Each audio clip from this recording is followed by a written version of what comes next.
Hello, everyone. As you've probably noticed from this season of Strange New Worlds, there are definitely some horror fans lurking in the writer's room there. And we've got two of them here with us today for a roundtable we're calling Horror Trope Faves. First up, she's crafted scary stories both behind and in front of the camera, and it's been said that horror is her second language. Now that's definitely a update to Duolingo I need to get. It is Kathryn Lyn. Hi. Hi. Hi. Nice to see you again.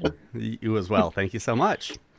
And joining her, a man who is way overqualified to be talking horror with the likes of us, the writer of Halloween 4, The Return of Michael Myers, Wrong Turn, the movie so good he wrote it twice, with credits ranging from The Vampire Diaries to Spawn, the man who truly humanizes the monster, Alan McElroy.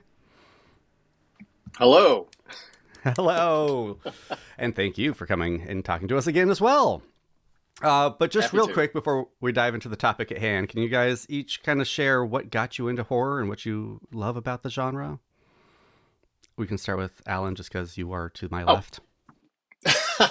What started me in horror? Oh my gosh. It goes way, way back to, I don't know, when I was a little kid watching, I think, and I'm going to mention this later, but like movies like The Birds, you know, that really got me into horror. Also, I just loved it. I don't know what it was. It was like right from the start. I would always gravitate towards sort of the shadow stories and the scary stories. I would actually tell stories to my friends. We'd like, it's a rainy day and we're sitting in the garage, and I would just be the one to start telling a story and like bring up ghosts and monsters and things. And it's just been with me my whole life. Perfect. Kathryn, Alan said you have some great horror bona fides. Really? I started loving horror when I was very, very little. I was probably like 8-ish. And my oldest sister, to prank me, essentially, made me watch The Shining. Because I was that little sister that was like following her around and like wanting to hang out with her and her friends all the time. Like, take me with you, take me with you. And she was like, you can come with me and my friends out if you watch this movie first.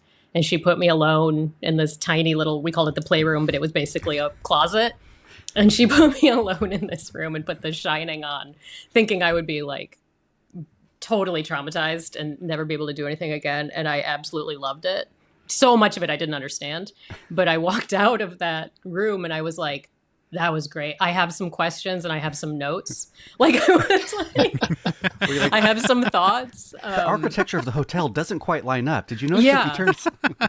Yeah. And so after that, I just wanted her to rent me every horror movie ever. So she went and got me like Friday the 13th and like the whole, I wanted like the whole of every franchise. And so I would just sit and watch horror movies like all day and all night long. And then I ended up becoming a horror development executive, and I was a horror writer. And so I spent a lot of years working in the horror genre on both sides of production and writing. Amazing. Okay. Now, since Kat told such a great story, can I retell my story? Retell yours. Yeah, I was like, Alan, Please. You've got a better story than what you're telling. I do have a better story. See, you caught me off guard by asking me a question, then my brain just went like off. You went to the poetic answer, not the anecdotal answer. Here's the anecdotal answer, which is hilarious. Okay, so when I was a kid, and my cousins wanted to watch The Birds, so it is about the birds. So we started watching The Birds, and we got to the scene where the mom drives to the farmhouse, and she walks in, and the house has been destroyed by birds, and there's the guy's dead body in the corner with his eyes poked out. It freaked me out so much, I made them turn the TV, change the channel we were watching on television, made them change the channel. So they changed the channel to like, let's make a deal. I put my face in the pillow. I was so terrified. So horror movies actually scared the heck out of me for years. And I would, I could barely watch them. Then we went to see Jaws. And it was my sister and her boyfriend, and she took me and my best friend to go see Jaws, but the theater was packed. So we all had to separate and sit alone in our seats to watch Jaws. So I'm terrified of horror movies. I'm sitting alone in the theater with, I'm surrounded by strangers watching Jaws. And also eyes bothered me. Anything with eyes. Oh. We got to the scene where the guy and the head comes out and the eyes missing. Freaked me out so much that by the end of Jaws, all my fear of horror had just been like purged from me. I'd been exorcised. And after that, that's all I wanted to write was just horror. Like I wanted to write scarier and scarier stories after that. So there's my anecdotal story. Jaws and eye stuff, both things you can find in this season of Strange New Worlds. Yes. Oh, yeah. We're going to need a bigger away team. All right. Well, so for this roundtable, we wanted to move beyond just picking our favorite horror movies and really kind of drill down on some of the specific elements and tropes that make the genre so much fun. So we'll be kicking things off with one inspired directly by this season's episode, Shuttle to Confori. Let's talk about our favorite zombies. Not zombie movies, but the specific zombies that really worm their way into our brains. Nice. Thank you. Kat, please go first. I mean, my knee-jerk reaction to that when you say my favorite zombie is Fido from the movie Fido. Yeah. Billy Connolly? Billy Connolly. Yeah. Because that's my favorite zombie in the sense, like I wanted him to be my friend and but if I actually give it a second, like Tarman, I think he's probably, I have a lot of Tarman stuff in my house because I love Return of the Living Dead so much. So I have like Tarman socks and Tarman shirts and figures. But yeah, Fido, number one answer. Excellent. Locking it in. Is that your final answer? Yeah. Well, I'll jump in after that because, I have a short list and 3 of them are from the Return of the Living Dead series. 100%. Definitely Tarman's on there. But I think my number one is the half zombie lady from Return of the Living Dead. Because it hurts to be dead. Yeah. Yes, I can feel myself rot. Like when she says that, like just right now, the hairs on the back of my neck are sticking up. Like I think Return of the Living Dead was the first one to have talking zombies and to like get into the mind of what it's like to be a zombie. And it manages to do it both in the most campy way and the most horrifying way, like in that moment where she's strapped to the gurney and they're interrogating her, and it's just such an amazing like special effect and design. When I think zombie, that's the image that first pops in my mind. Jesse, how about you, sir? Okay, Cameron, I'm the squeamish, right?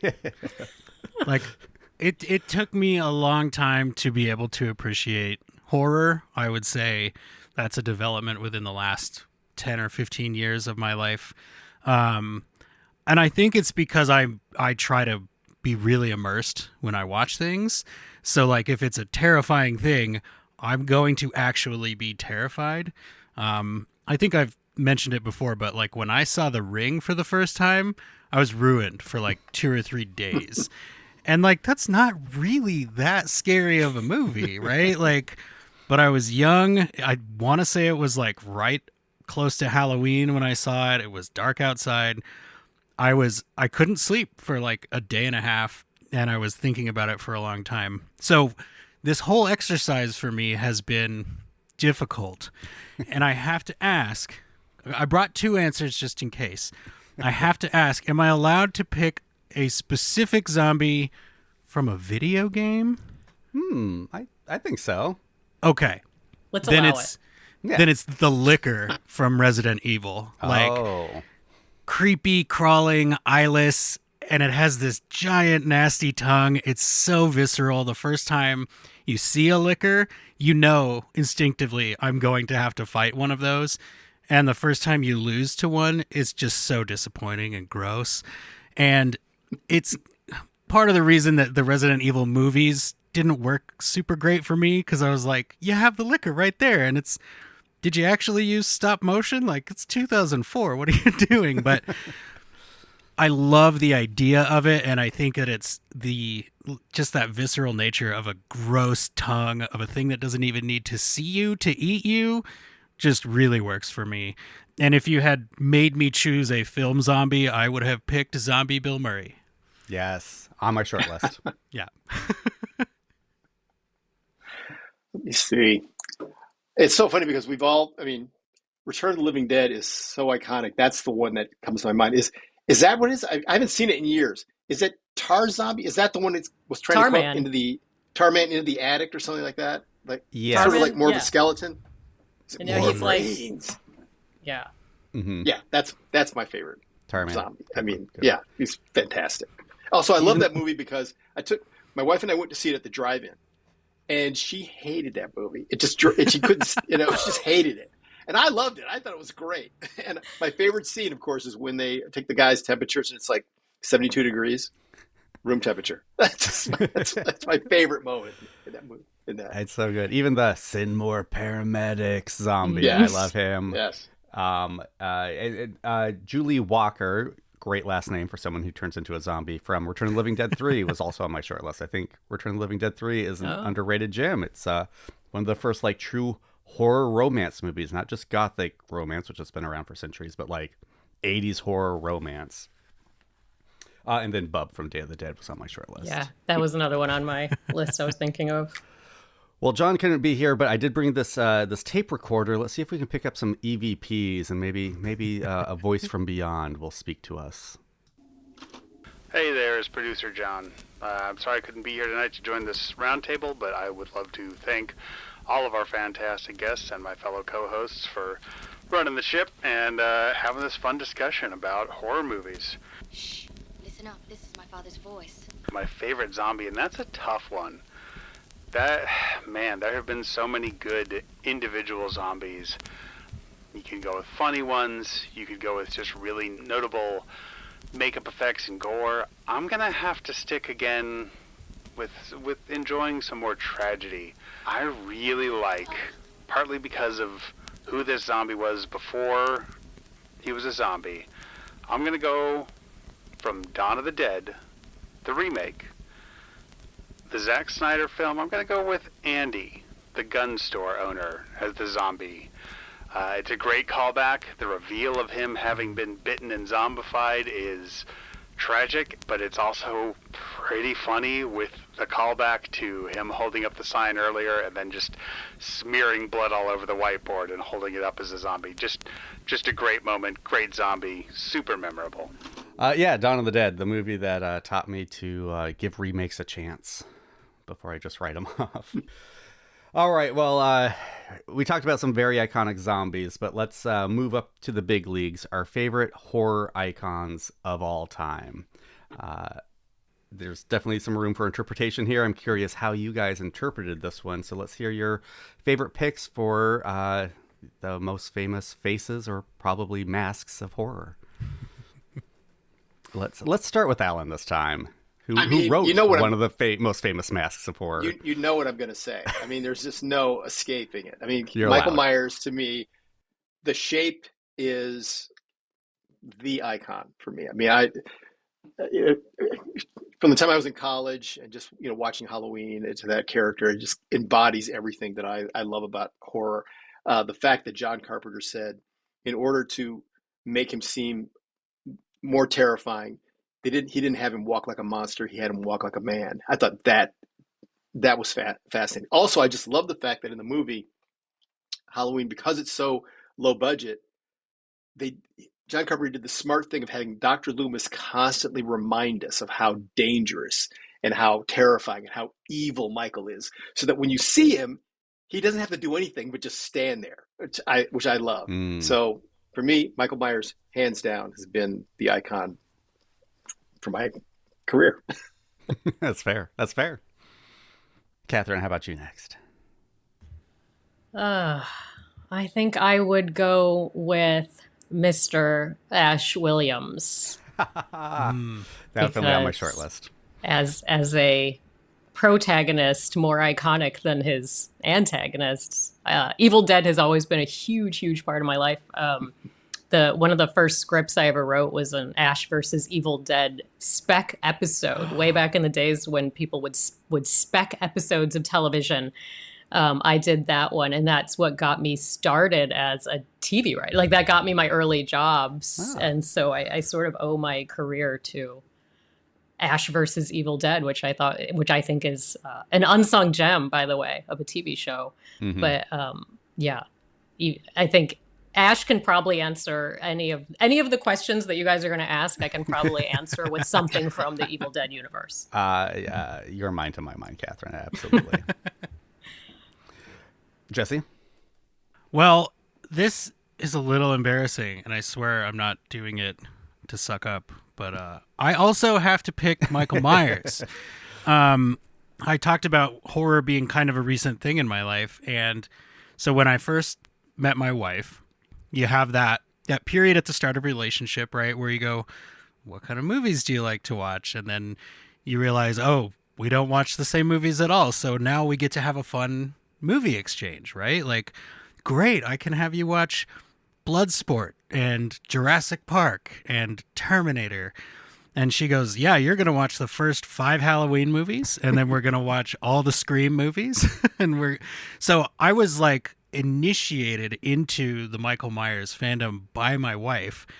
And I was so grateful because when the new Halloween movies started coming out, the most recent set, I was like, I have an opinion on this. I'm so excited to go watch this. Like, normally I would write that off, right? But now I'm so steeped in it. And you know, once you find out the Shatner connection, like as a Trekkie, you're like, well, now there's a special place in my heart for that. But to kind of talk about what Alan was saying, I love him because you don't need anything more. He's very similar to Jaws in that way, the shark from Jaws, right? Like, you don't need to understand his motivation. You don't need to know anything about who he is behind the mask, because those things don't matter. He is here to kill you, and you need to run away. And to me, it's just so simple and effective. It's difficult for me because I don't have a wide range of favorites to pick from. I do love Ghostface, but Ghostface's motivations change, and his attitude changes, and it's always more than one person, spoiler alert. And it's, you know, I feel like the different Scream movies work on different levels for you based on how much you like that Ghostface. But Michael Myers is just Michael Myers. So it's difficult for me to pick anything else, and I'm going to stick with him. Great. Yeah, I mean, I love Pinhead. I love Hellraiser, and Pinhead is such a big part of that. I love the evolution Chucky went on. I love that he could kind of embody so many different types of horror. Jason, for every like 3 months, I have a dream where I'm being chased by Jason. I don't know why he's wiggled into my subconscious that way. I can't explain it, but like, there's that. But I'm going to go way back, way back, for one of my favorite movie monsters of all time, one of the best designs ever, the creature from the Black Lagoon. Yes. It allows me to also give some love to Monster Squad, because that design of the creature was also amazing. All 3 movies, he looks great. Just the swimming scenes, I don't know how they did it. Like, I don't know why this almost 100-year-old movie has one of the best like practical effect monsters of all time, but Yeah. love him. Yes. And I'm gonna also add just one more thing. Can I bring one up from a book? Please. Oh yeah. So, you know, not from the movies, but from the book. You know, I've read Stephen King, you know, my whole life. And the book It, which is, you know, a tome to read, reading this book, and it's, you know, they're talking about, you know, and I'm not talking about Pennywise. They're talking about this evil and in the town and all that. And I thought, once they reveal what this thing is, it's never going to be able to match up to what I think it should be, this ultimate evil. Well, I hate spiders. I hate spiders. So I thought, I mean, and then at the end of the book, spoiler alert for anybody, turn it off if you've never read the book, that it was an giant alien spider. To me, was like, you have described to me what is evil incarnate. And so my hat's off to Stephen King for, like, I've read 1,000 pages of this book thinking there's no way you're going to pay it off, and he did, with a monster that to me was like the worst of the worst thing I could ever imagine. Have you ever killed a spider in your house with a copy of It? I should. I would kill a spider in my house with a flamethrower and a shotgun. Seriously, every time there's like a spider at work, there's one person who's like, oh, let's save it. And I'm like, does anyone have a gun? Like, why would we save this? Like, right. Spiders are not, I think why they're so effective as a scary thing is because they are so alien. Like, yes. You look at them, you're like, this could be from another planet, legitimately. Yeah. Like, it's not correct and bad. Yeah. Any other runners up before we hear from John's EVP? Well, I want to hear what Alan thinks of like of Shelob. If you had thoughts on that in Lord of the Rings. Like, do you have to fast forward through? No. I mean, I can watch it, but, you know, I would never want to face it. I just remember in the behind the scenes, the appendices of Lord of the Rings, there's a moment where Peter Jackson is just like pitching to one of the hobbits when they're hiding from the ring wraith. And he's like, yeah, we're thinking of, having some bugs and some spiders crawl over you. Are you okay with that? And I just remember watching them being like, what would I do in that moment? I'm on the side of the Lord. I've been cast as a main character in Lord of the Rings, and he's asking for a spider. Would I say yes? I don't think I could. No. All right, here's John. This is the tape I found downstairs. For the category of horror icon, my favorite horror icon, I mean, there are so many big names out there, but I'm going to have to go with a smaller name. Well, not so much a smaller name, but definitely a taller name. That's right, I have to go with Angus Scrimm's Tall Man from the Phantasm series. And I really had to hold off, because like 3 of these categories I could have used something from the Phantasm series for, but I got to give it to Angus Scrimm, the Tall Man. Boy! Hey, what'd you do that for? John bought me the entire franchise, and I've only seen the first one so far. One of these years, I'm going to watch them all. Is that the one with like the spinning metal Yeah, thing? the ball. Okay. I've not seen it. I've seen like clips somewhere and I can't remember. All right, well, we faced our monsters, and now it's time to celebrate the ones who survive it all, our favorite final girls or boys, as the case may be. I haven't started, so look, on one hand, Ash Williams is the correct answer. Like, Evil Dead is the movie that made me want to make movies. On one hand, it is Ash, but it's not, because my favorite movie of all time is a horror film. Yes, Alan, it is Jaws, and Martin Brody is one of the greatest survivors of all time. True. Because when he steps onto Quint's boat, he is basically a child. He's afraid of the water. He's got his nose covered in zinc oxide. He's literally learning how to tie knots. And through the course of like having to deal with the smart brains of Hooper and the toxic masculinity of Quint, I grew up around my dad's longshoreman friend, so I kind of get that, like, what do you mean you're judging me by how many scars I have? What is this all about? Like, who cares I don't have calluses on my hands? I relate with him, and he gets through all that. He gets a badass one-liner. He doesn't only kill the monster, he blows the monster up, overcomes his fears, and swims the shore. It's got to be Martin, Chief Brody. I knew you would find a way. I would find a way to mention Jaws, of course. Yeah, like... Oh, and, rightfully so. Like, I don't want you to think I'm criticizing you. No. Jesse, let's go with you next. Okay. Well, the first name I wrote down was Laurie Strode, but I don't want to stick with one franchise for this whole thing, even though it would be really easy to do. And then I wrote down Sidney Prescott, and then I wrote down Ellen Ripley, and that made me realize, I think for me, it's Sarah Connor, because... she is a survivor in the truest sense of the word. I remember the first time I saw the first Terminator, I was like, everyone in this movie will die. Like, I was fairly young, right? So I didn't understand there's always one left. And I'm like, the answer is the machine kills everybody. That has to be how this works. But kind of the same reasons, Cam. Like, she starts out super vulnerable, kind of not a care in the world. She finds her strength to survive. She is the reason humanity survives into the future. And that badass one-liner at the end of the first Terminator when she crushes it in that press, I was like, I think I'm in a kind of love I didn't know could exist. And Sarah Connor, she evolves through the franchise, and I probably would say stop watching the franchise after maybe the second movie. But the power that she has cannot be denied. And when I think survivor, the two people that come to mind are Connor McLeod of the Clan McLeod and Sarah Connor. And Connor McLeod doesn't really fit, so I'm going to go Sarah Connor.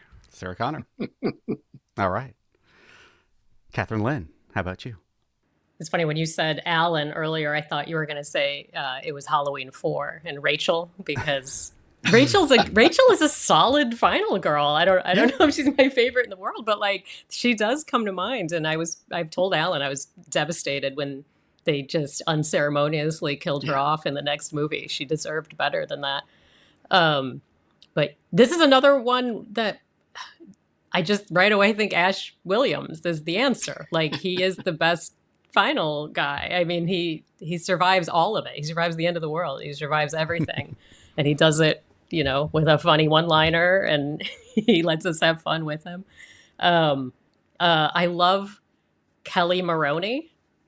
Big fan of Kelly Maroney. Back-to-back Chopping Mall and Night of the Comet. That was like two great, one of the final people in both of those. And I thought she was so cool and fun in Night of the Comet. And I thought she was awesome in Chopping Mall, subverting some expectations there. So I don't know. Wild card answer, I might say Kelly Maroney is my favorite final girl. I like that. I like it. Yeah, shoot from the hip. Alan. Well, let's see. I mean, it's tough. I mean, first, you mentioned Night of the Comet, so I will say this just as a little anecdotal aside story. I always had a crush on Catherine Mary Stewart. I just thought, gorgeous. Sure. Well, I had a chance to. I was doing a horror short film called Under the Car, and she came in to audition for like the lead female character, and I could have cast her, but I thought I won't be. This is the first thing I'm directing. I won't be able to direct because I'm going to be so distracted. So I didn't cast her, and I wish I had because it would have been so much better. But I just couldn't. I knew I just wouldn't be able to think straight. Anyway, she's just a favorite. Survivor. It's got to be. Well, I have two names. Ellen Ripley, of course. There's a scene at the end. It's the last time she comes up the ladder and down the corridor with the flamethrower. To me, it's like a perfect shot. It is beautiful. I mean, science fiction environment, and yet flamethrower, and the way she's coming down that corridor, and the way it's lit, and the lights. I mean, it's just, to me, it's like a perfect scene. So Ellen Ripley, I love her. The second is in two films. It's Amy Irving in Carrie. I also had a crush on Amy Irving, but I love her in that. And then Amy Irving in The Fury. At the end of The Fury, where she actually like uses her power to like blow the guy apart in that room. To me, that was like the best. So there you go.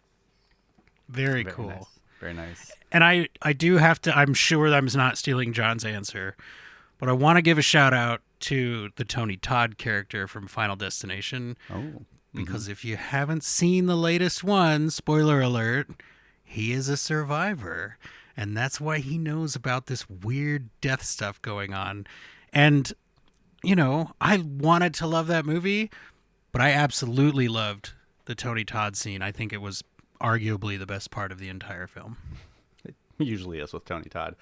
I have to give a shout out to Randy, of course. I was one of those. I was a high school horror geek when Scream came out, so I of course identified with Randy, and I was one of those people complaining when he was killed in the second one.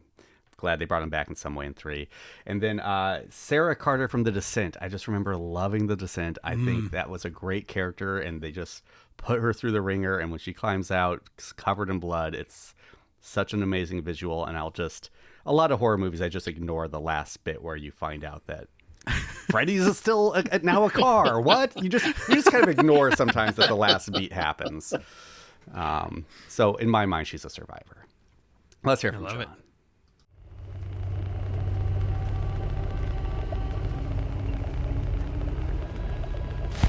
Producer John back once again, talking about my favorite survivor, my favorite final girl.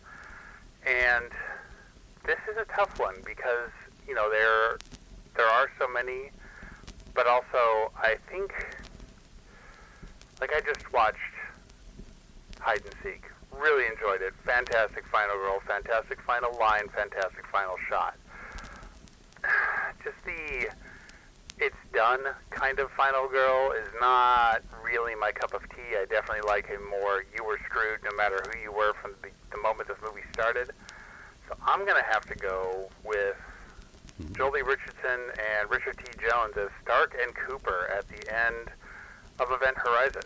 I think that final little sequence of them being rescued, yeah, I know Justin's there, but he got all messed up in the vacuum and he's still like unconscious in a coma.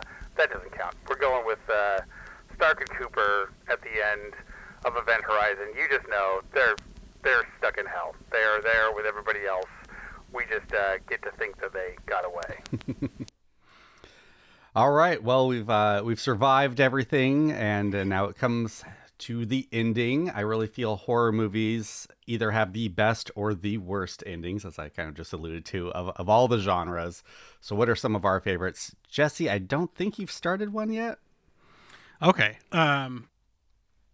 So despite having real issues with being immersed in horror movies and having that kind of push me away from a lot of horror movies, my favorite, like if I had to pick a single favorite horror movie, it's The Thing. And the end of that movie is maybe one of maybe 2 times where I am not mad at the "oh, but we don't know which one is the thing" style ending, because in that movie it makes perfect sense, right? Like it is the culmination of all the paranoia and the dread and the uncertainty that you've been living through for this whole film, and it's like it's almost winking at you to be like, the actual answer is it doesn't matter which one of them is the thing, or if they're both the thing, or neither. Child's was yeah. the thing. And it's like you can pick, and I've heard that when Carpenter told people like, "Oh, it's up to your imagination," somebody in the screening audience went, "Oh, I hate that answer." But I'm like, dude, just it's a movie. Like, relax and invest in it a little bit. And I think that was the first instance for me where I was like, oh, okay, there are ways that I can get past my ick if the story is going to grab me. So it's one of the few horror movies that I owned before I got married, and I'm very, very happy with it. It's an amazing one. Alan, how about you next? Well, for me, obviously this goes back to like childhood trauma. The ending of The Birds to me is great because they don't defeat the birds; they just are allowed to leave. And I loved that. That's the ending of them slowly walking out and the birds surrounding them. And that point where Tippi Hedren goes, "No," and then they get to the car and they're just allowed to leave. You don't know why this happened. The birds just sort of let them go, but they didn't win. I don't know. It was something very impactful about that ending, and it stayed with me. And I love movies where at the end you have that kind of ambiguous ending, or maybe you didn't escape, or something like that. Those kind of endings I've always loved, and The Birds is probably the reason why. My list is so funny because I unabashedly love a happy ending. Like, I go to movies for escapism, and I want to leave with a good mood. I have 5. Well, actually, I have the entire Evil Dead franchise on here, so I have 8. And of the 8, 7 have bleak as hell endings. Army of Darkness is the only one with a happy ending. And so I haven't really... I'm kind of picking my final as I look at it. I just remember loving the ending of American Werewolf in London, and by which I mean the cut to the credits. Like, you've been through this whole adventure, it's both hilarious and dark as hell, this movie, and then you get to the end, the werewolf, our protagonist who we've been rooting for, is killed, his girlfriend is screaming in like anguish, and cut to like the happiest music of all time. And it fits the movie so well. It's the only way that movie could end. And I just remember being like, oh, you can do this with movies? Like, you can just fuck with the audience this way? I'm in 100%. So American Werewolf in London. Great pick. Kathryn, I appreciate your enthusiastic nodding to that too. Because I agree. That's a really good one. I have like a long list here that I can think of. The first thing that comes to mind is the ending of Final Destination 5. Yeah. Had me go, oh, what? And then I immediately went and started Final Destination 1, the second that ended. And if anyone has seen Final Destination 5, you know why. I immediately had to go start 1 when it was over.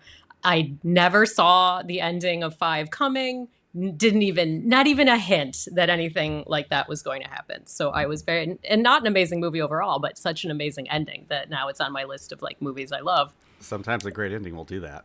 You really should watch Final Destination 5, and whatever your feelings are about the movie, stick with it until the end, and you'll see. And then email me and let's talk about it. I love it. And you do realize, like, oh, there were some hints. Yes, they there were were hints. just so subtly placed. Yeah.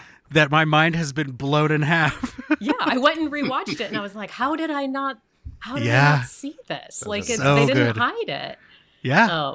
Really good. I love the ending of Demons, like the 1985 Demons, because that was one where I didn't see it coming. Like, we thought we knew who the final person was going to be, and then, the ending of Demons, they're like driving away, and then it's...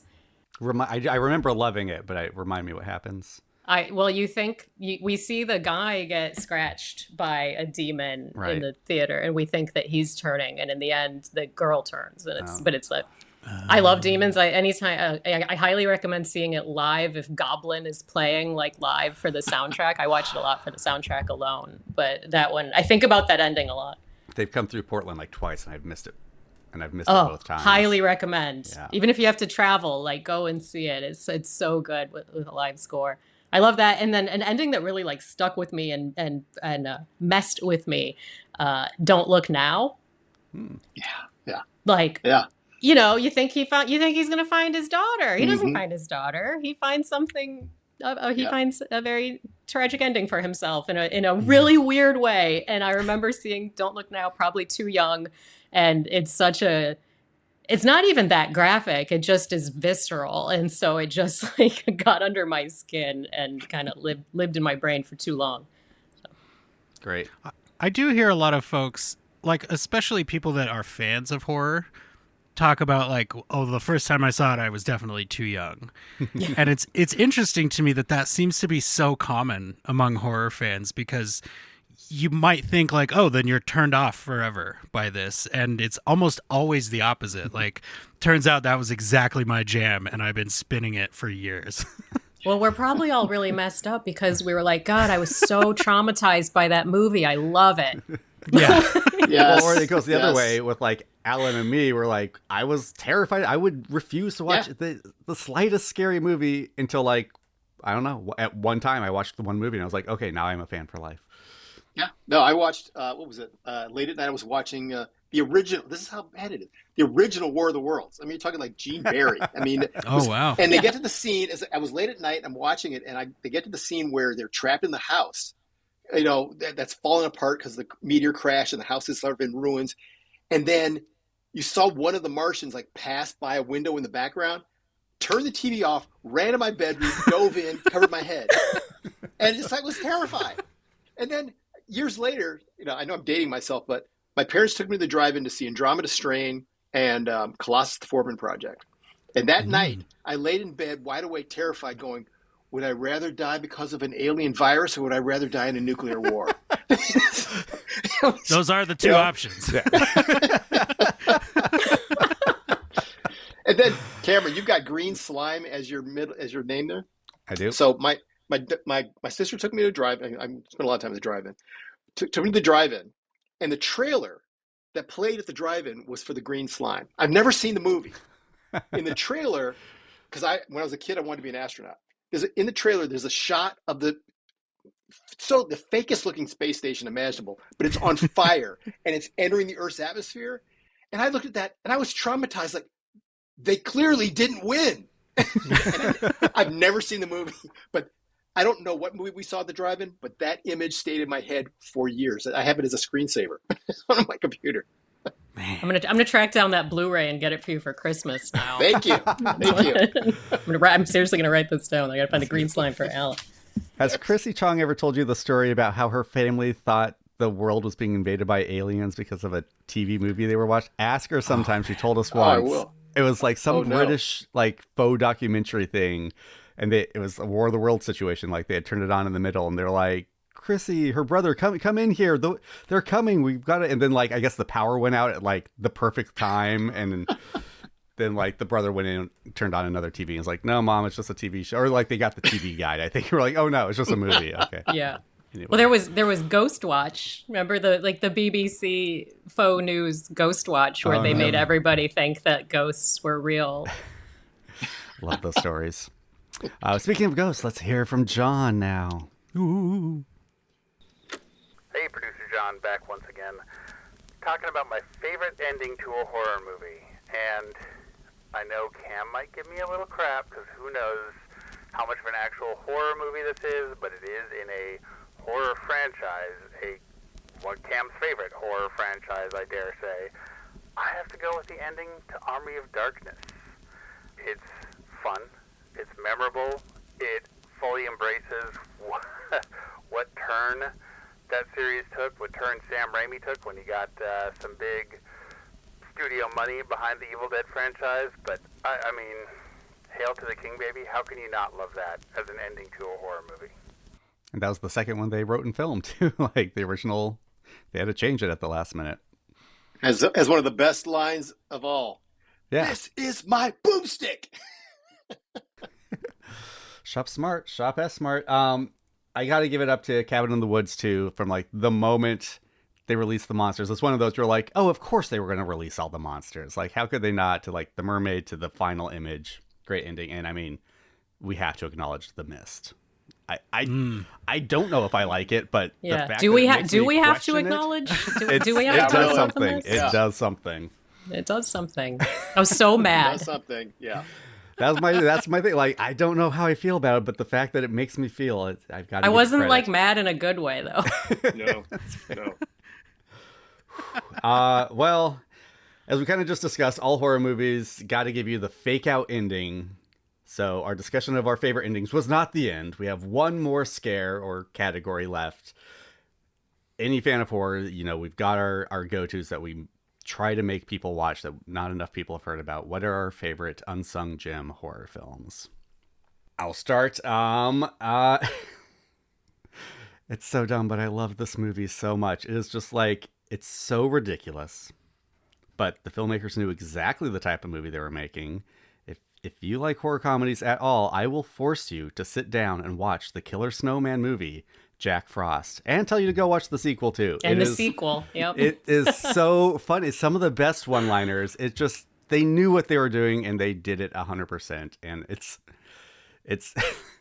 there's a moment where like the snowman has melted and taken over the body of one of its victims, and it stumbles out of like this building and starts trying to convince people that it's the person it took over, and just like within 5 seconds is like, this plan is not going to work, and it immediately vomits itself up and returns to the snowman. It's like, that's the type of humor I'm here for 100%. All right. I've heard you mention that movie so many times, like in the entirety of the time I've known you, and I still have not seen it. One of these days. Maybe we'll Patreon do like exclusive. a bonus for that. Yeah. Kathryn, we'll go clockwise now. Oh my gosh. I have a list. Can I give you a list? I mean, I've got a list too, but yes, please. For like newer ones, have you seen the movie Caveat, the Damon McCarthy movie? Damien McCarthy, I think. Caveat is so terrifying. Alan, have you seen this? I have not. We talked about it though. We've talked about it. It's an Irish horror film. The plot is very strange in a great way, but there's one scene, I've seen this movie several times now, and there's one scene in particular that is like a master class in terror and just building tension. And I know what's going to happen. And even if the first time you see the movie, you'll know what's going to happen. But you're just like, and then when it happens anyway, you're like, oh my God. Highly recommend Caveat. He has another newer movie also called Oddity that's good. But Caveat in particular, I thought was absolutely brilliant. And then Lake Mungo, I recommend to everybody all the time. I think it's so good. That's another great ending on a film too. And this isn't necessarily a horror film, but it's a zombie film. So I would say One Cut of the Dead is something I recommend to everyone. It's really a love letter to independent filmmaking and to what goes into making an independent horror film and a zombie film. And it's told very cleanly in 3 acts. So you see the zombie film and then you see why they're making it and then you see how they made it. It's not a documentary. It's a Japanese movie called One Cut of the Dead. If anyone here likes Joe Bob Briggs, like I love Joe Bob, he did an episode with One Cut of the Dead. And if you listen to his speech at the end and you like independent filmmaking, I defy you not to cry, because just the passion that these kinds of things are made with, I think, is really moving and special. I'll check it out for sure. Alan. Well, I started it's horror, but it's also science fiction. So I'm going to bring this in. It's a movie from the 50s. It's called It, The Terror from Beyond Space. And the reason I love this movie is Alien before Alien, where this creature was accidentally brought on board. And what's great about the movie is that the crew keeps making smart choices to try and kill the alien. And things just keep failing. I mean, like, get rid of the air, try to use fire. I mean, all these, try to use electricity against it. But it's just relentless. But the crew, for a cheap 1950s movie, the crew keeps making the smart choice, but the creature's just that unrelenting and that sort of, it's the xenomorph before the xenomorph. So nobody's ever heard of this movie, but I would say watch it. If you love Alien, watch where I believe this is the birth of Alien. I believe Ridley, that not Ridley Scott, but Ronald, she said, and Dan O'Bannon watched this movie and thought, how can we remake this? You said it's called It, The Terror Beyond Space? The Terror from Beyond Space. It, Beyond. The Terror from Beyond Space. You guys, Alan knows every movie. Like, I don't know if you guys know. Like, he knows every weird, obscure, older movie. We would do this thing at work in the Strange New Worlds room where we would go for a walk on breaks. And there's TVs around the production offices. Not our office, just like the office building we're in. And it was always on, like, I think was it always on TCM? Is that It's always on TCM, yeah. And no matter what part of the movie that it was in, Alan would look at it for all of 3 seconds and just say what the movie was. Even if you didn't even see a person in the scene, he knew what the movie was every single time. I watch every a day. Lot of TCM. I watch a lot of TCM. Can name that movie in 5 frames or less. Yeah. Yes. All right, Jesse. Whew. All right. Well, longtime listeners will not be surprised by my answer. Cameron will probably not be surprised by my answer. But there is a movie from the year 2000 called Blood, the Last Vampire. It is a animated Japanese anime movie. It is so freaking good. This movie is like 50 minutes long, okay? And it leaves you wanting more so badly. But it has like this, it's very early CG animation mixed with traditional animation in a way that is very surrealistic. Like, if you are sleep deprived when you watch this, you'll be like, oh, they put live action footage in here. Like, that's an actual place that they shot on location. And it's not. It's animated. It just looks that good. And there's one scene in particular that has kind of the exact same tension as the scene in Terminator 2. When you don't know who the good guy is, you don't know who the bad guy is, but you know something is about to happen. And their resolution of that is like one of my favorite scenes in any horror film ever. And it's so likable and so easily digestible. If you have not seen Blood, the Last Vampire, go find a copy of it, buy a physical copy of it, and watch it by yourself. It is amazing, and I will probably watch it tonight when we're done talking. Very nice. All right, let's listen to John's. Hey, it's producer John again. As far as Unsung Gems go, mine is just a horrifying sequence, and it's not a horror movie. In fact, deep down it is a very, very insanely romantic movie, and I'm actually somebody who really likes insanely romantic movies, especially quirky ones, but the first half of Punch Drunk Love, following poor Adam Sandler's character around, is literally gut-wrenching. I have rarely felt as tense as I do, even on rewatches, watching the first part of Punch Drunk Love, and that is my unsung horror gem. If you've never watched it, just be prepared to feel it all throughout your gut. Bold pick, but I'm there for it. Yeah, producer John, for you to even mention Punch Drunk Love, well, I'm not here to yell at you for bringing it up. Like, you're totally right. That's the problem. Like, I have literally never been as uncomfortable in a movie theater as I was for that movie. I was again, probably too young to be in this movie with the people I was seeing it with. And as we were walking out, a couple of them were like, yeah, I really liked it. It was really evocative and this, that, and the other thing.